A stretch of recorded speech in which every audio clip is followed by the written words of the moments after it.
So, yes, now we are live. Okay. Namaste, everyone. I'm happy to invite you all, welcome you all to attend one of our webinar. Webinar is going to be based on one of the books Srinivas has written. Before I start, I would like to introduce to Ink, and then followed by what he's gonna talk about it and a little bit of Srinivasji's introduction. So, namaste again. Ink is generally we say Ink, but what's the full form is called Indian Knowledge Consortium.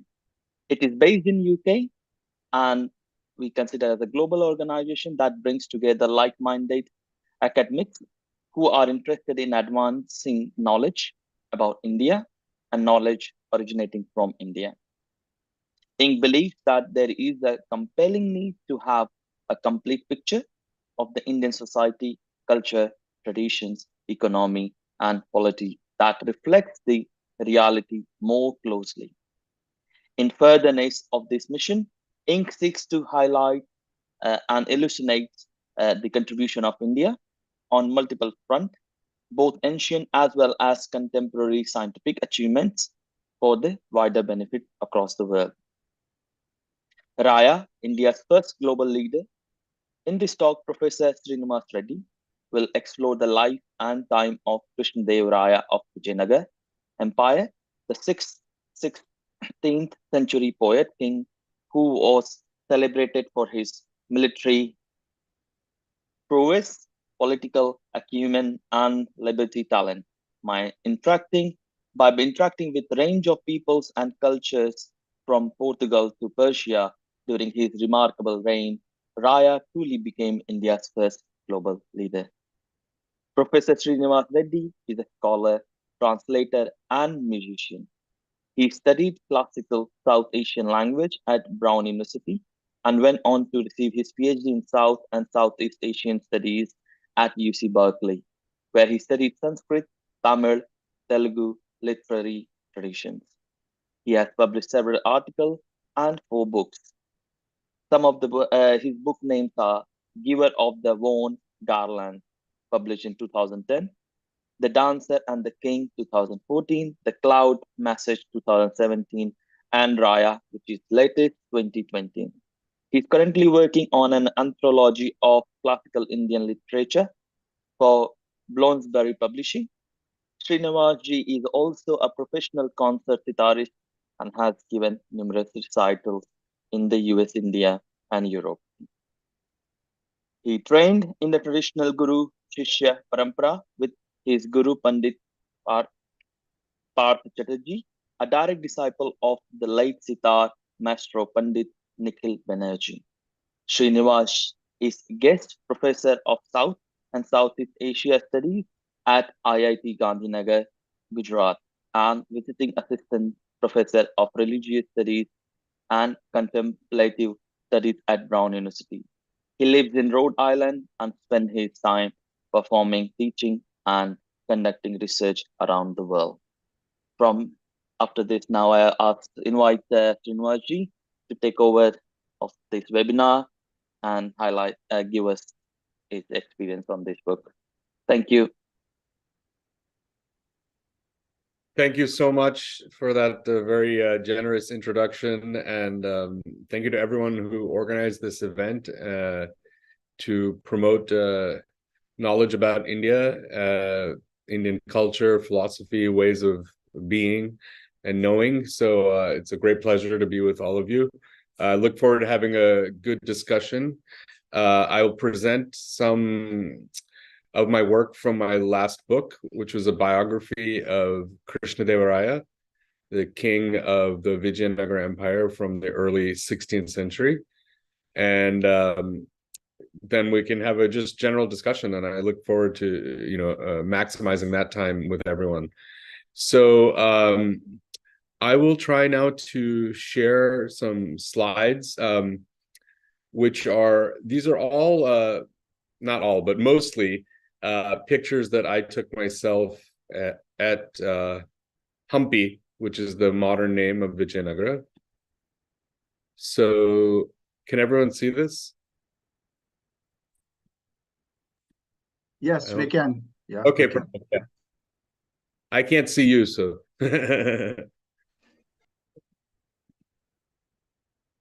Okay, so Raya is the name of the book, and also the general name that Krishnadevaraya is known, at least in South India, Telugu-speaking circles particularly. Raya is another form of Raja. It really just means king, and he was known as the king because he was indeed so iconic in his life, his reign, what happened particularly historically during that time. And the image you see here is from Tirupati, the very famous Vaishnava temple, considered by some at least in terms of visited pilgrims per day, the largest living temple complex in the world, and also arguably the richest.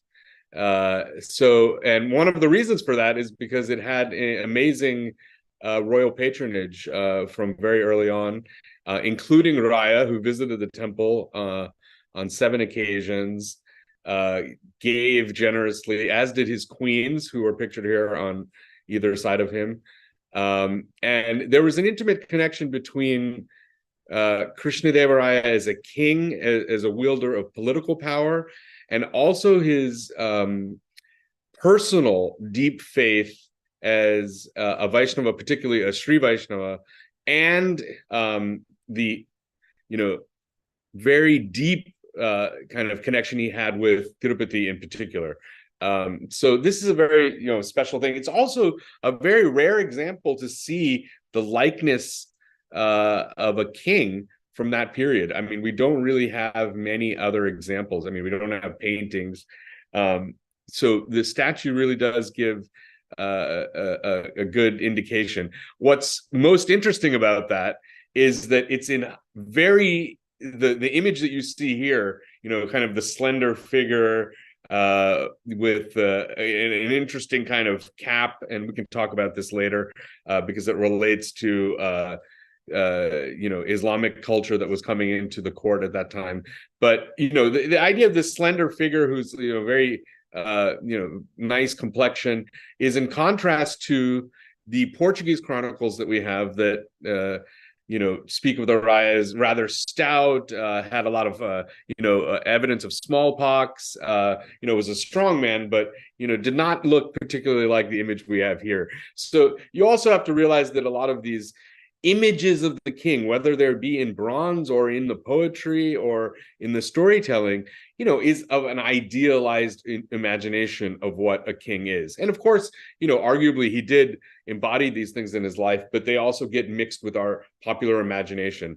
So I won't dwell on this too much more, and we can return to some of these themes. One other thing I should just mention is interesting here is that alongside Raya are his 2 wives. So he had 2 major wives, probably had other wives, as many Indian kings did. But his 2 primary wives were Tirumala Devi, who had her own native connections to Tirumala and Tirupati and that region.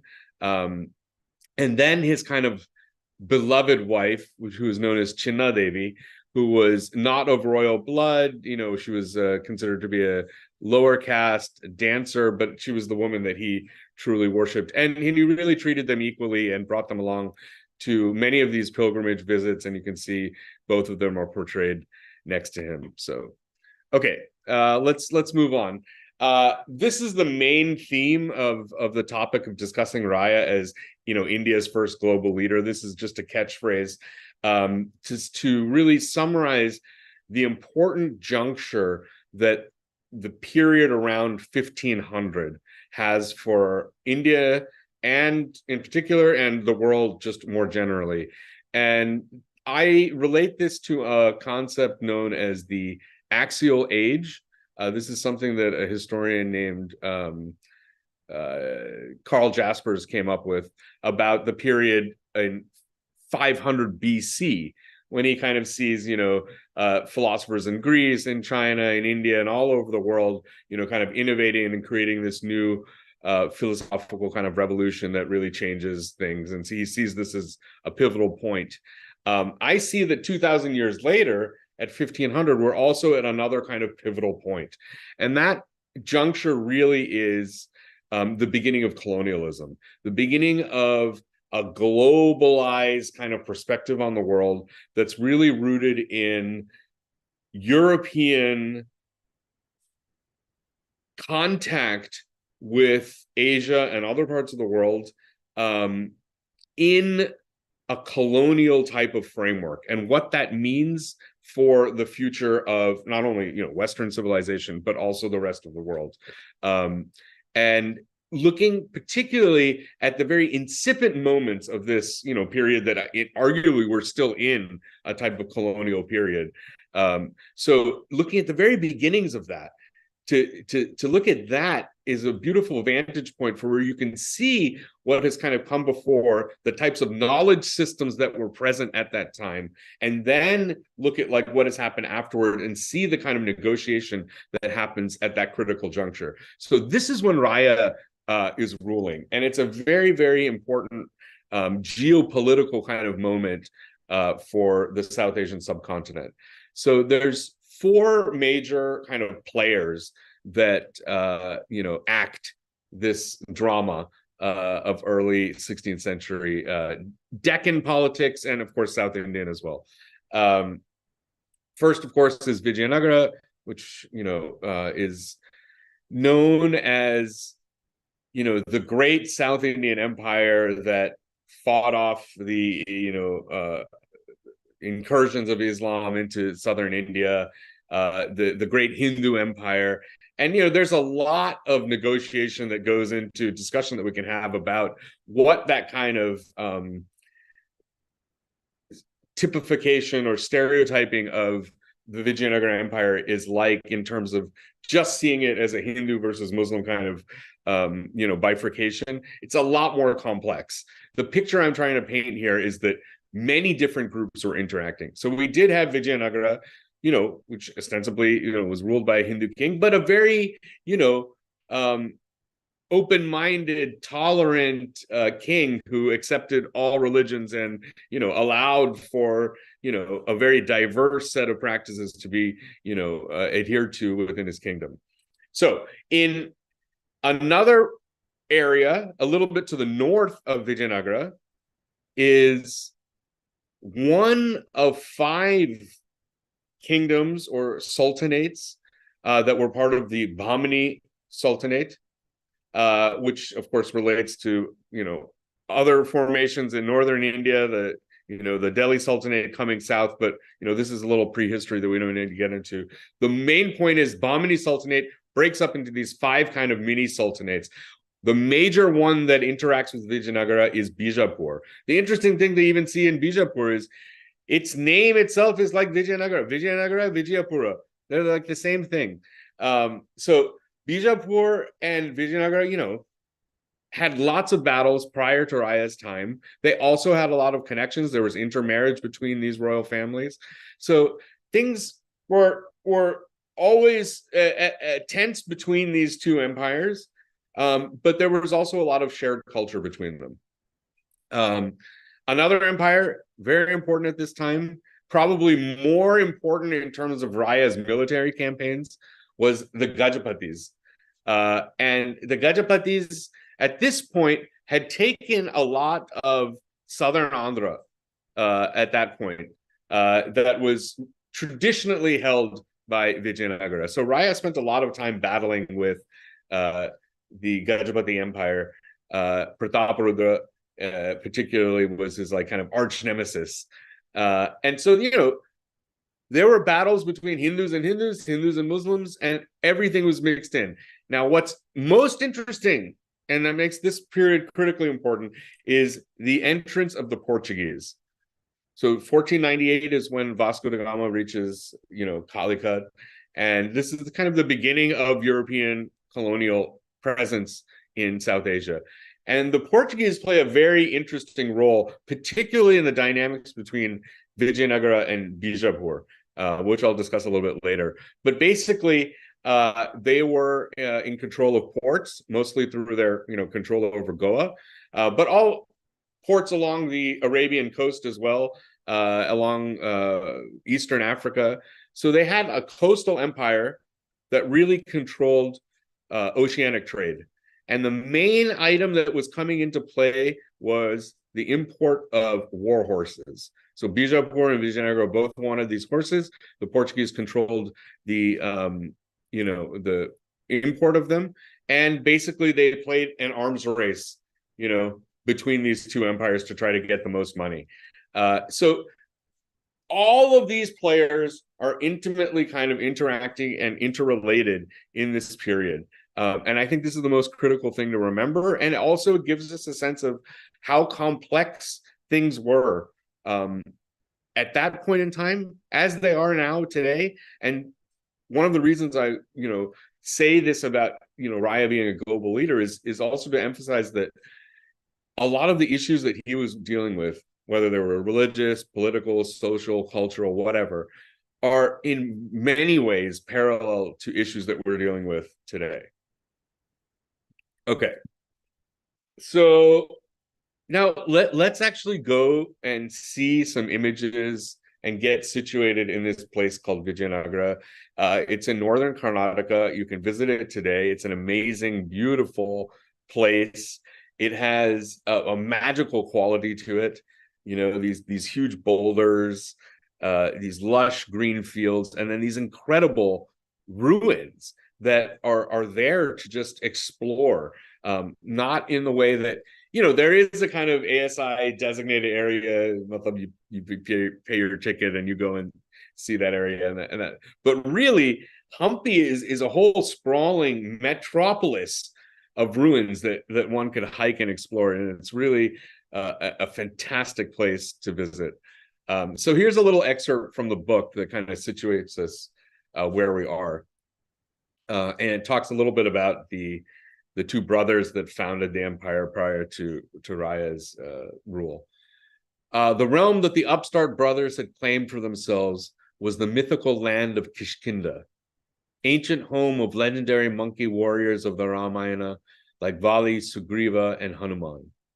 There, across the arid plain, flows the river Pampa, or Tungabhadra, gently coursing its way through barren expanses and breathtaking clusters of gargantuan boulders that appear to float in the sky. Harihara and Bukka's vision for their new dominion wasn't something preconceived. It arose from the rugged terrain before them, just as the city they would go on to build would seem to magically emerge from the rocky landscape.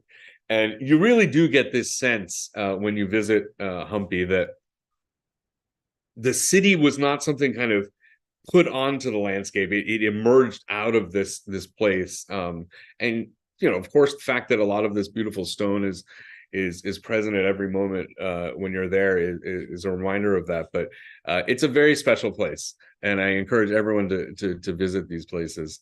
And the other point really to stress is that, history in India particularly is not something that just exists in books or in literature.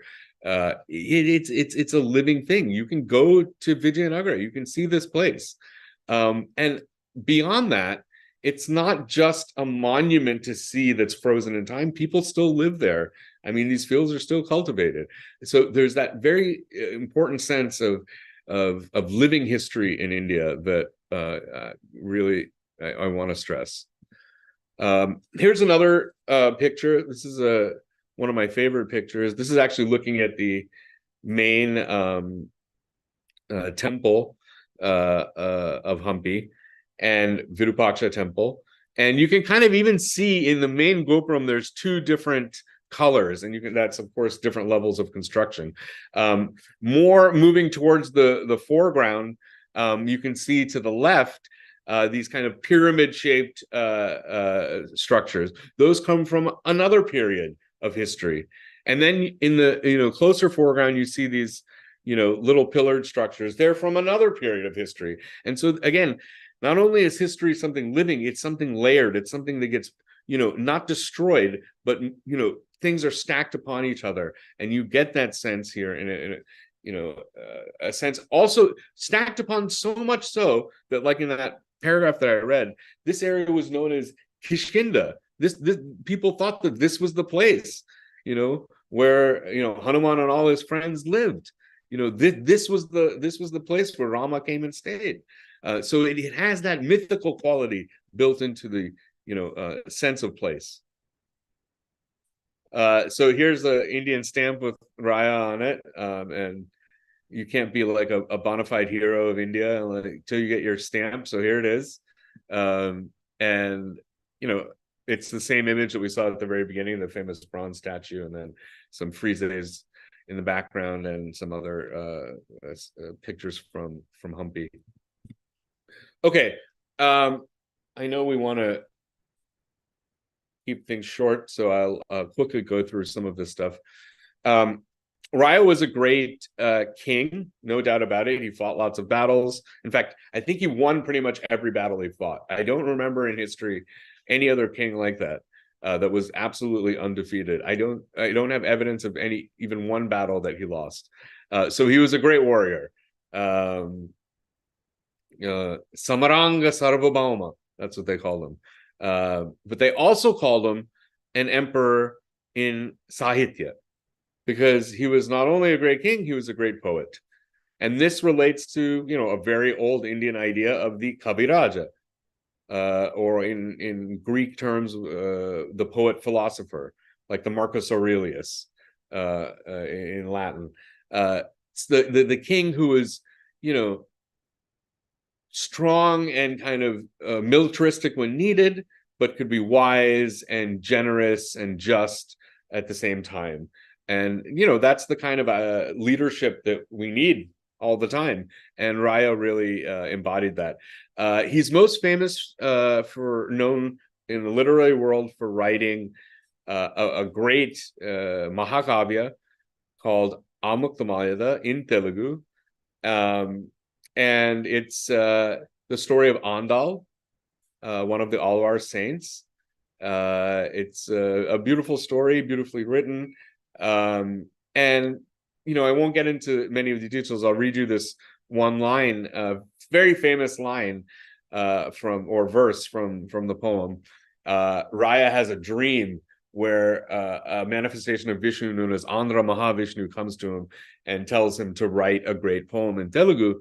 And the god says to Raya, if you ask why Telugu, it is because this is Telugu country and I am a Telugu king. Telugu is one of a kind. And this is the real critical line. After speaking with all your lords at court, didn't you realize amongst the regional languages, Telugu is the best? Now, this is a really important verse on many levels, but to summarize the main point, one is here we're in a period where we see, the real rise of regional literatures in India. So, Telugu had literarized earlier, like around 1,000, but, it really reaches its peak around this time. This is also the time when many North Indian languages are producing amazing amounts of literature. So you had an array of languages producing what we would call like high literature in all of these languages. At the same time, now that these languages were coming up, there was, a very multilingual world happening at this time. But in this verse, we find that it says, after speaking with all your lords. So after you've gathered your lords at your court, he found that most of them were Telugu speaking. So this has a political quality as well. And that's the point that's important, that it was a politically expedient language as well for Raya to use, because most of the lords that he was dealing with and, that were leading his armies were Telugu speaking. So this is an interesting thing to think about. Okay, now we'll talk a little bit about these horses, which were so critically important. Really, it cannot be stressed that horses, particularly strong war horses, which mostly came from Central and Western Asia, were the most important military commodity of early 16th century Deccan warfare. Whoever had the most horses would usually be victorious. So Bijapur and Vijayanagara were both always in need of fresh new horses that were being imported in. By the time of Raya's reign, the Portuguese had now full control of all these ports, and they were like the moderators of this trade. I'll give you a very nice example from Amuktamayala, which is, again, a literary work, and yet it was written by a king, and we can find very interesting historical information even in literary works. This is another important point that I think a lot of research could explore more deeply, is how Indian literature is also another way to kind of save and record history, and a good place for researchers to mine for historical information. So I'll read you this verse. Beautiful. Soldiers need 2 stirrups to mount their tall stallions, but as the horses gallop and begin to crouch, their riders become scared as their feet graze the ground. Which of these 2 is worse, and what becomes of us? Think the proud warriors as they feign exhaustion, humbled twice over by these mighty, swift steeds from Persia, Balkh, Herat, and Khotan. So this is a poetic verse that makes explicit mention of these areas where these horses are coming from. And you can see on the left, the beautiful horse imagery and a lot of the ruins at Hampi. And then at the bottom at the Virupaksha temple, there's a whole row, maybe multiple rows, but definitely one big row that goes all along the bottom there of images of horses and horse trainers, which we'll take a little bit closer look at those in a second. But it's just to stress how important this animal was in that world. So here are some more verses. This is from a section in Amuktamaya where Raya goes into about 80 verses on Rajaniti. That's like kind of political theory. It's very interesting. It's embedded in another story about Yamanacharya and his kind of renunciation of kingdom. So it's very interesting that that these things are juxtaposed. So these two verses, they're this Rajaniti that Raya is of course related to other forms of political theory that existed in India. Not least of which was the Arthashastra, but there's also kind of a modern regional update of this philosophy. And again, that's that layeredness of Indian knowledge, Indian thinking. So Raya uses a lot of those terms and ideas, but he updates them for his modern political situation. So you get these verses, which I find to be, very directly talking about the Portuguese. So he says, promote trade by providing for ports and encouraging the sale of horses, wild elephants, jewels, perfume, pearls, and more. And this is, I think, the most direct. Merchants from distant lands who import elephants and war horses should be kept in imperial service at the capital. Treat them with prestige and provide them with towns and mansions. And if you go on to read the chronicles, you'll find beautiful example of when the Portuguese are invited to the capital. Raya treats them, wines and dines them, gives them beautiful feasts and gifts, and makes a deal to get the horses, which then Bijapur would be deprived of. And here you can see these beautiful artwork here, another beautiful example of how history is encoded in different ways here in architecture. And you can see the dress of these characters, the facial features, the hat. These are Portuguese horse trainers and merchants who are coming and bringing these horses. And then a continuation of the last verse. This is probably the most classic line. Purchase their goods at a high price and ensure that your enemies are deprived of such resources. So this is Raya making explicit mention of this kind of arms race with Bijapur, mediated by the Portuguese. And in the below photo, you'll see the beautiful Gajashala. This is where they kept the elephants, but they, of course, had Ashwashala also. And, this is, in addition to the Lotus Mahal, which is another famous architectural ruin that you could see at Hampi, all of this evidence is also how architectural styles were also being formed and influenced by Islamic ideas of the dome and the arches. A lot of this was a fusion of styles and cultures that were happening, and that's really important to remember, especially in the Deccan, which saw this kind of synthesis at a very, deep level. Here's some more examples of Vijayanagara architecture.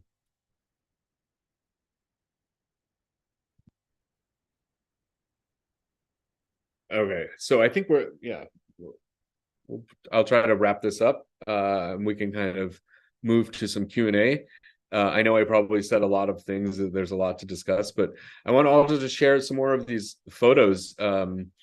Beautiful architecture that you can still see today. It has this kind of magical, haunted quality. Vijayanagara was destroyed. It was burned, sacked after the Battle of Talikota.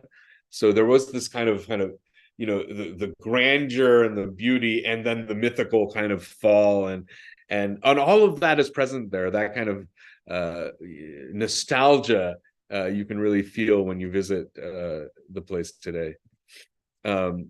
Here are some more close-ups of the beautiful kind of panel work. And again, you see in the upper right how important horses, elephants, animals. Then you also see these, the beautiful dancing women, women with weapons, all sorts of other dancers and jugglers, camels. So we learn about this from the chronicles, but the kind of integration of a militaristic life, a religious life, artistic life, all of it was much more intertwined, so much so that it's very hard to kind of distinguish all of those things together. Another example is how language was intertwined. And the perfect example you see in the upper right, you have the Devanagari in the bottom, and then you have, I think it's Kannada, above, and the multilingualness of that period. So if I could say anything about why I think Raya is a global leader, I think one, yes, he was one of the first major kings to deal with European colonial powers. B, he was dealing with an incredibly diverse population, like a people, the citizenry of his empire, from a linguistic perspective, religious perspective, cultural perspective. He was dealing with the diversity of players in terms of who he was dealing with on his, geopolitical level. He had the Hindu kings of the Gajapatis, he had the Islamic kings of the Sultanate, and he had the Christians in the Portuguese. So dealing with diversity, dealing with multiculturalism, dealing with global ideas was not something, that happened, recently. It was something that someone like Krishnadevaraya was dealing with from the very beginning. And arguably, I would extend this back to other deeper periods of Indian history when the same kind of diversity, the same kind of tolerance, the same kind of integration and freedom of cultures existed, was, critical. And my final real argument to it all is that because of that, this kind of cultural expansion, beauty, effervescence of ideas and innovation could happen, whether it was culturally or artistically or in a literary sense, like Raya did in his own work. So this last picture, when they finished the book, they wanted to use the same image that they wanted for the cover on the back, and I said, no, that's not a good idea. We should use something different and nice. And I was looking through this picture book, beautiful pictures from Hampi, black and white ones, and I like this one a lot because, like I was saying, these are ruins, but people still live here. The herders are still there. This is a living place. So I said, how about this picture we can have on the back of the book? And he's, oh no, the photographer will be very expensive. He won't like that. So I wrote to him personally, and I explained how much I loved his work and how I wanted this. And he immediately agreed and sent me a high resolution photo of it, and it graces the back of the book, which I'm very happy about, because I do feel like Raya's life as a king was great, but he really was a king. You get that sense that cared for his people first and foremost. So thank you very much.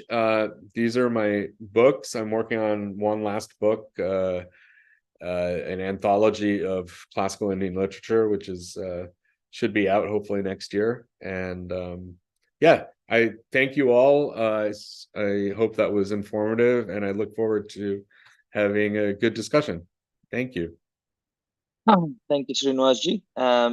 It was really interesting because I wanted to hear something on the similar topics, because India had various kings, and they done very well, but unfortunately their work is not available to normal people. They are not easy to access. So before I ask any question, Raghavji has raised his hand, so I will let him to speak to you and see what he wants to ask. Raghavji, please. Thanks, Sriniji, for this wonderful talk. I have a question which is very pertinent to the modern times. First thing is, Raya's empire included both Muslims and Hindus, because in the northern regions he had Muslims, and some of his commanders might have been Muslims too. We know that Adila Ramaraya's commanders were Muslims. Yeah. The question is, these Muslims and Hindus, there was this clash of cultures since the Muslim invasion of India. It is even happening today. How did Raya deal with this clash in his times? How did he manage to achieve this fine balance between these two different religious groups who have sometimes completely opposing views on how to lead the life, and with his militaristic endeavors? So how did he balance this? Because we have the same problem even today. Yeah. Well, I mean, I think first we have to, a little bit step back from the idea that there's this massive clash of cultures. And yes, there's a difference of view, but there were, again, many different views. There's a bunch of Jain temples in Vijayanagara. There's all sorts of different views. So that's one thing. But even beyond that, the main thing is, I think, seeing religious identity as like the defining kind of differential between people is part of the problem. Is there's multiple kind of identities that are at work. And for Raya, the biggest identity I think that was at play, and I think the biggest identity that is at play for a good leader, I believe, is the humanity. How can we best serve our people? How can we best serve all people in this community to thrive? So for Raya, that was religious kind of freedom. So there was a mosque in Vijayanagara, in the city itself. There were Jain temples, there were Hindu temples. People were free to practice it. There were Muslims employed in the military. There were Muslims employed in the political court. Like you'd have the messengers and the ambassadors from different courts all playing a part. The same thing in Bijapur. Every sultanate had a Brahmin kind of minister advising.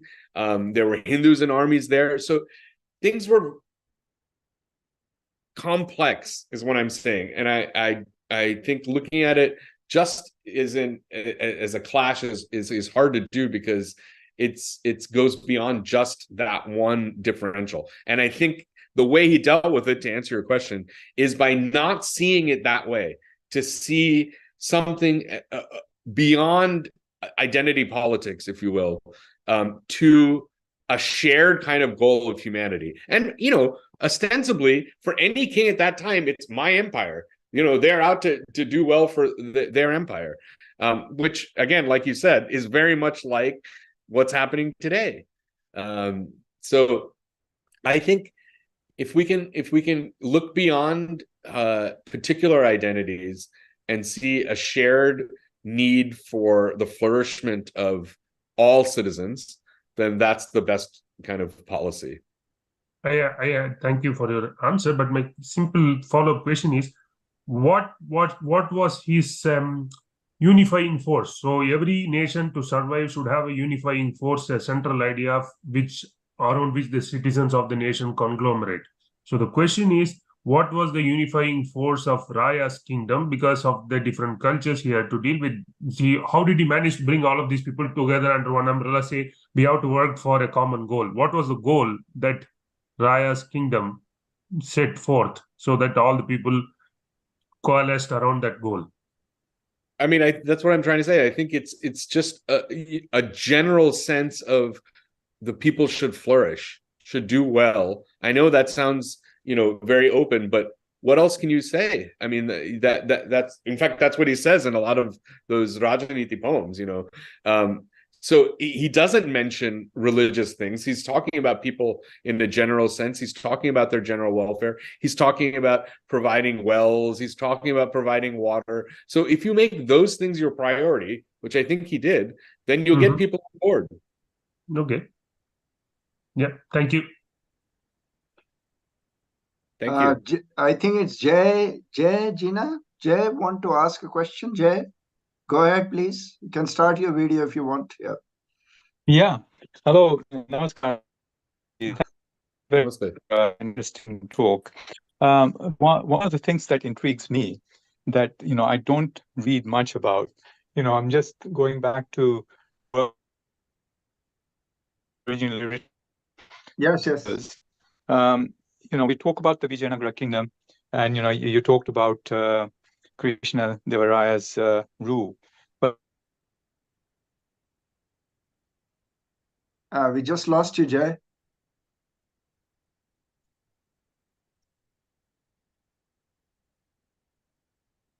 We just lost Jay, I think.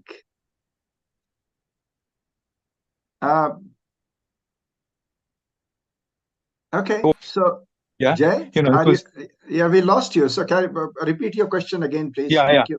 So we know right from the evidence around in Hampi that all of the sacred sites were desecrated, and they were desecrated essentially because of the fact that they are of a particular religious creed.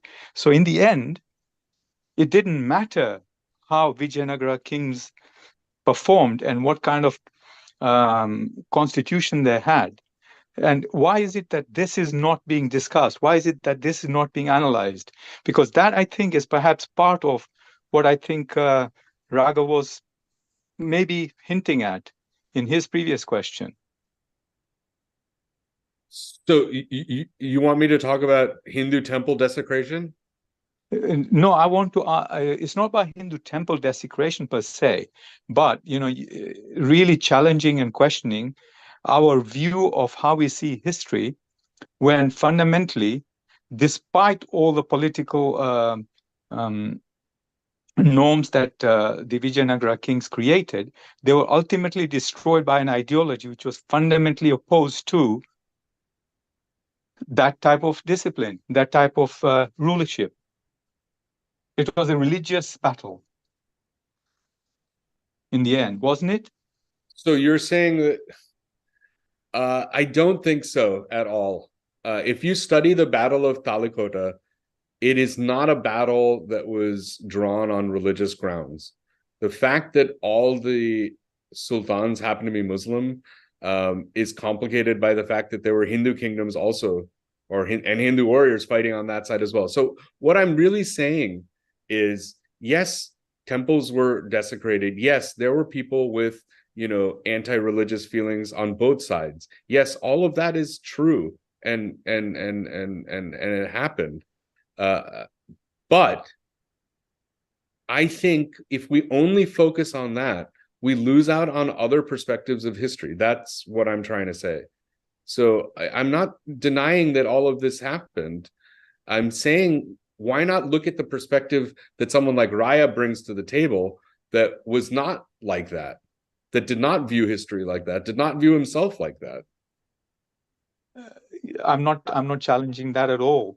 What I'm Yeah. saying is that it's all very well for us to talk about Raya, but we need to see Raya in the larger context of what is fundamentally a civilizational conflict, and has continued to be a civilizational conflict.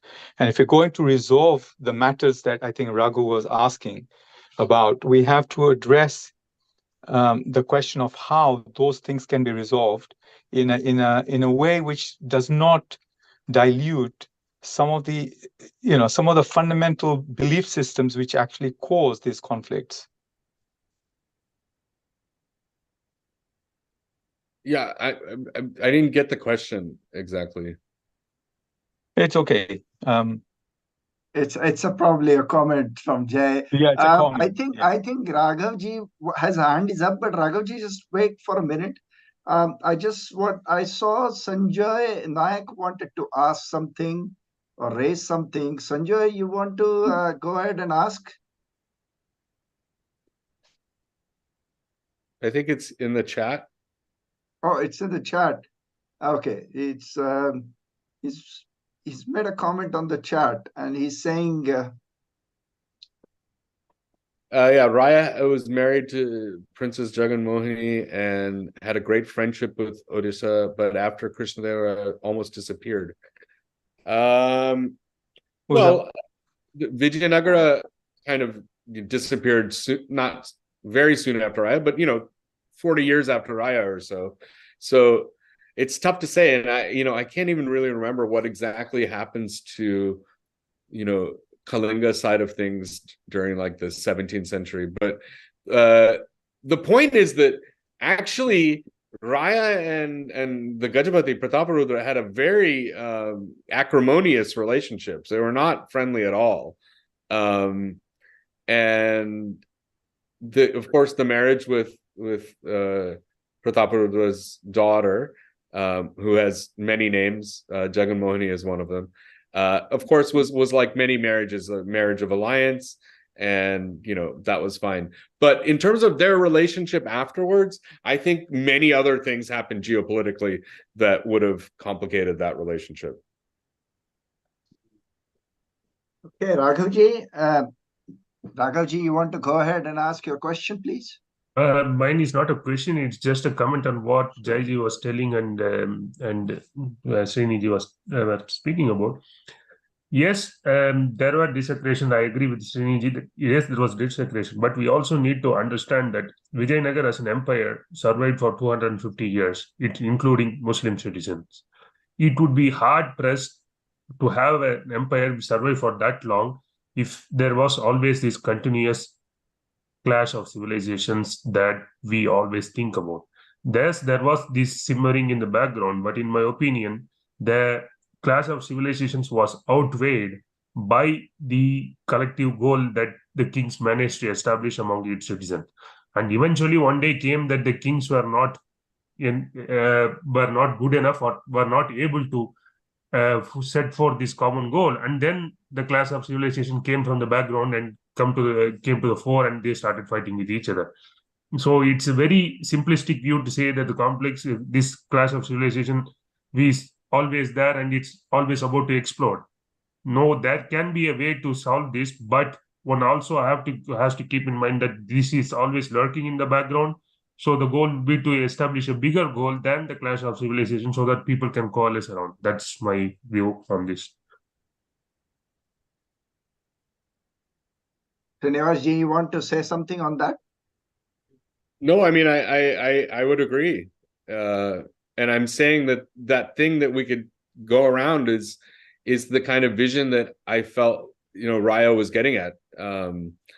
So, the other thing with if you, what I'm really getting at though, is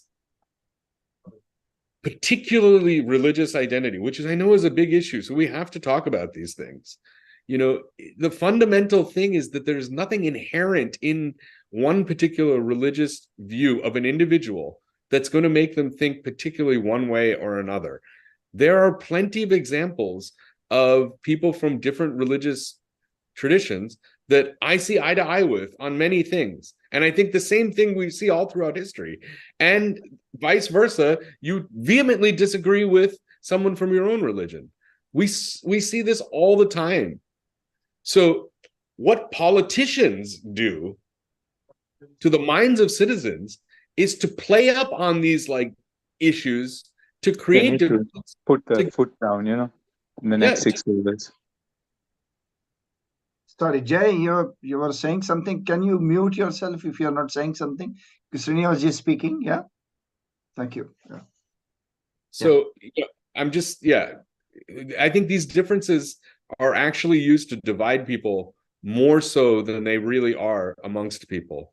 And what we can do as people is to see that commonness within ourselves and to see that these differences are not things that are inherent within our belief systems or, you know, or anything, but really divisions that are probably exacerbated, you know, for reasons beyond, you know, ourselves. Okay. Srinivas, there is a question on the chat, and then we'll go to Amit ji, who has raised his hand. But the question here is, which were the words and concepts entered into Telugu due to presence of Portuguese, due to horse trading controlled by them? That's a good question. I don't know. Oh, that's from Shiv. Oh, Shiv, hi. he wrote the Portuguese Hindi dictionary. So this, I don't know. Yeah, which words came. Okay, so that would be a good research project for you. Very good. Okay, Amit ji, go ahead, please ask your question. If you want, you can start your video. Yeah, hi. Thank you for the lovely talk, sir. I wanted to ask, as you mentioned that Krishnadevaraya had two wives, which one was a princess and other was not. So, from his political poems or other things, do we get to know something more about how the society structure was, or how his views were in the society about Varna, Jati, and how the society should be? Yeah, we do a lot. This is another part of Indian culture that we sometimes don't talk about, but we need to all the time. I mean, the main thing is that Raya did not come from a Kshatriya background. He came from, you know, probably some kind of Shudra or possibly even lower caste background. So one of the kind of points of contention, particularly between Prataparudra and Raya, was he kind of considered himself, you know, the Suryavamshi descendant, you know, of a Kshatriya lineage, although their family also was not like that. This relates to a whole other discussion about medieval India and the kind of reorientation of castes and political power, but we can discuss that later. The point I'm trying to make is that, you know, Raya's kind of low caste status was definitely something used against him amongst other Hindu, you know, high caste kings. So caste definitely was an issue. Marrying into a royal family, a particular Tamil royal family, was definitely politically expedient and important. Marrying a low caste woman was not considered a good idea. But like I said, this was like his true love. So you can see there a little bit of rebellion in him.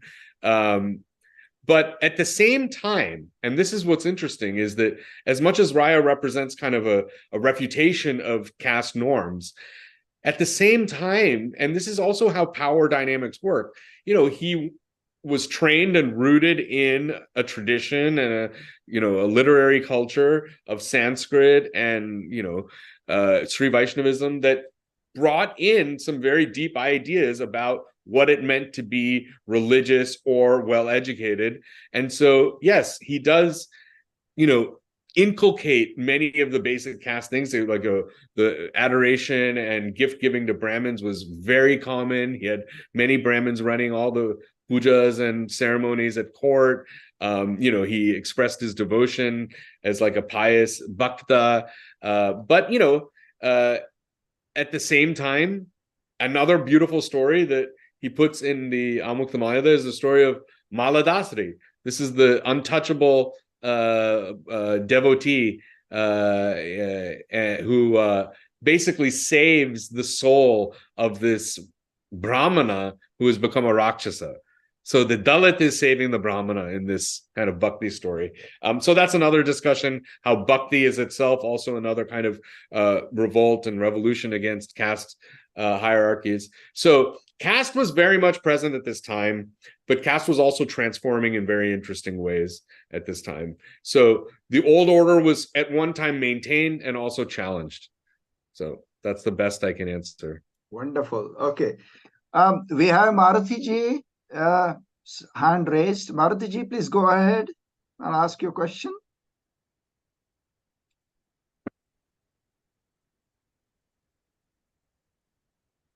Maruti ji, I thought your hand was raised. Do you want to ask a question? Okay. Oh, sorry, I was on mute. Yeah, I was saying, you can hear me now? Yeah. Yes, we can hear you. Go ahead and ask your question, please. Yeah, no, thank you very much. I missed initial part of your lecture, but I hope to catch up later on. You may have mentioned this, but I wanted to ask, what is the role of women in Raya's dynasty? Do they have prominent roles? Were there any in higher positions? And how was it actually the women were like treated in the society in those days? Thank you. Thank you. So in terms of official positions, I cannot think of any women that were in official government position. However, the queens had great power. Tirumala Devi was a very powerful queen, no doubt about it. I mean, she, like I said, the whole marriage to her was to strengthen that political bond. Same thing with the Gajapatis. But Tirumala, as the sources will indicate to us, had much more, I think, influence on Raya's life and probably on his decision-making. So we don't find much in terms of other positions of power that women had during that time, which is unfortunate. But of course, then another huge thing we have to accept is, it's a very patriarchal culture. But, again, things were changing. I mean, look at the beautiful thing that Raya did. I mean, he could have told any story he wanted. Typically, Telugu poets of that time would pick a story from Puranas or something like that, and Sanskrita Puranas, and write something. But Raya went to the Divya Prabandho. He went to the Tamil tradition, and he picked the stories of Andal, this young teenage girl. That was the story that he wanted to tell. So, it's I mean, the other person who again, this is from popular knowledge, not from like a text or anything, but Raya's daughter is supposed to have also been a poetess in her own right, and also influential at court. But again, she relates back to the idea that royal women might have had power, but it's very hard to know what kind of regular women were doing. You can imagine that they were probably similar to other periods of history. Okay. Are there any questions? Maruti ji, you have any follow-up question? Okay. No, sir. Thank you. That was really very nice to hear. Thank you. Thank you. I just one question that is crossing my mind as I speak, Srinivas ji, is that in terms of the contemporary lessons that we can take from Krishnadevaraya's style of leadership for the current sort of situation we see, geopolitically as well as particularly in India. I mean, are there any lessons that we can learn from it that you can sort of draw upon based on your own sort of study and research? Well, I mean, as I was saying, I think that the main thing we can draw, and then from Raya, are things that Raya himself was drawing from older things. Which is to say that the main thing that, if we want to talk about India, that I feel India needs to do is India needs to live up to its own ideals, which it beautifully gave to itself and the world from the most ancient times. Yeah. And it fundamentally is about tolerance. Yeah. It's a fundamental acceptance of diverse opinions and thoughts, and accepting that is a valid and important constituent part of a healthy society. Yeah. That religion could not be a defining factor of the state. A citizen is free to practice whatever faith they want to completely. And if you listen to what Ashoka said, this is what I, starting my book with, this new book is all about what he wrote in, 250 BC. He's saying that the best thing you should do is learn about other people's religions, read their scriptures, spend time together, be a community as you are. Those are the lessons I think Raya also wanted. Those are the lessons I think we need today. It's not about sides. If you see things as sides, you're destined to die as part of a side. If you see things as part of a totality that we are all enmeshed in, then you can succeed in moving forward. So this is what is the important thing. Raghavji, you want to ask something? Yes. Just a question. So, whatever Ashoka Krishnadevaraya embodied as the totality of viewing humans as a single race, yeah, I agree that it should also be the principle now. But there is one difference. We are living in an era of social media where every small fault line will be exploited and it will be blown up to create unrest. So the question is for all of the thinkers to have in mind is how do you circumvent or how do you surmount this very powerful medium where fault lines can easily get blown up and use it? How do you surmount this? Basically, there is no answer to it now because the fault lines are easy to access when you have social media and the instant instant noodles. So one has to think on how we can surmount this because otherwise you will always end up with it's easy to inflame people. Send a cropped up video of something and the whole group gets inflamed and there is riots. There are riots, and the question is that's for the policymaker to think and decide how do you get surmount this. It's not a very easy question to answer now. It's not. And the policymakers do need to think, but as they take time to think, we can each individually use that stuff less and spend more time reading Indian literature. that will solve all the problem right there. I think we have had a wonderful talk by Srinivas Ji and followed by an equally wonderful interaction on bringing various thoughts into this topic. Sanjay is saying that tolerance is a social contract. It must be practiced by all parties. Hence, tolerance is another name for mutual respect. I don't want to elaborate further. I would agree. Yeah, that's right. I think as we speak, Srinivas Ji, we know geopolitically there are wars being waged on one another, and partly also due to the political or religious ideology. The people believe that somehow their ideas of religion should prevail over others and so on. So we are in a very complex world. But nevertheless, I would agree with the suggestion you gave in the end that all of us should read more about our literature and history. I think this is a very important lesson for all of us as academicians, as people who are engaged in serious academic research. If we could spend a bit more time, regardless of the discipline we specialize in, reading a little bit about our history. I think we can learn a lot, and about, and draw a lot of lessons for the kind of challenges we face currently in this contemporary world we live in.